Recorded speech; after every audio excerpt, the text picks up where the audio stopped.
residents have been petitioning for voting representation in Congress and local autonomy for 220 years.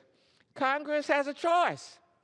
It can continue to exclude D.C. residents from the democratic process, forcing them to watch from the sidelines as Congress votes on federal and D.C. laws, and to treat them, in the words of Frederick Douglass, as aliens, not citizens.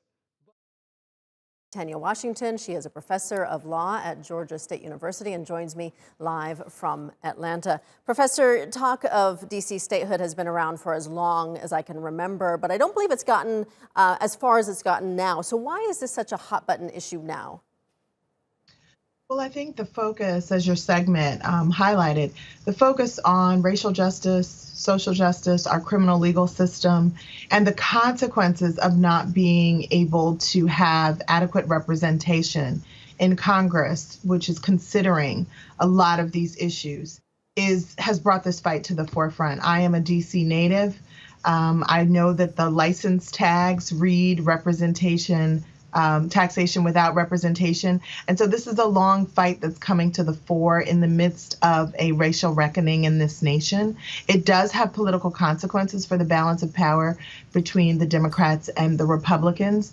And that debate is going to be a heated one in the Senate as they consider H.R.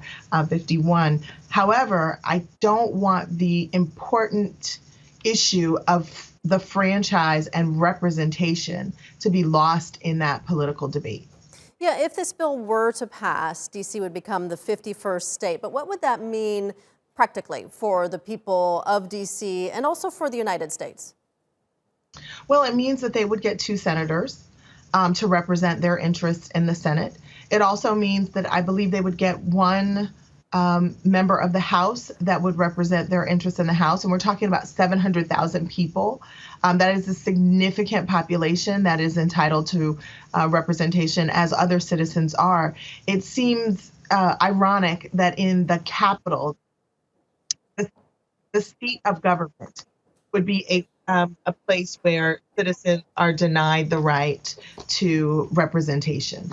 Yeah, I've always thought that myself. And you mentioned the license plates there that say taxation without representation. And I know a lot of people who work in D.C. actually choose not to live there because of that reason. They choose to live in Maryland or Virginia. Is there a lot of support among the public and people who live in D.C.? I imagine there is.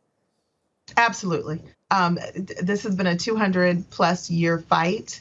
I'm not that old, but I do remember, friends and family that live in the district being, passionate about this.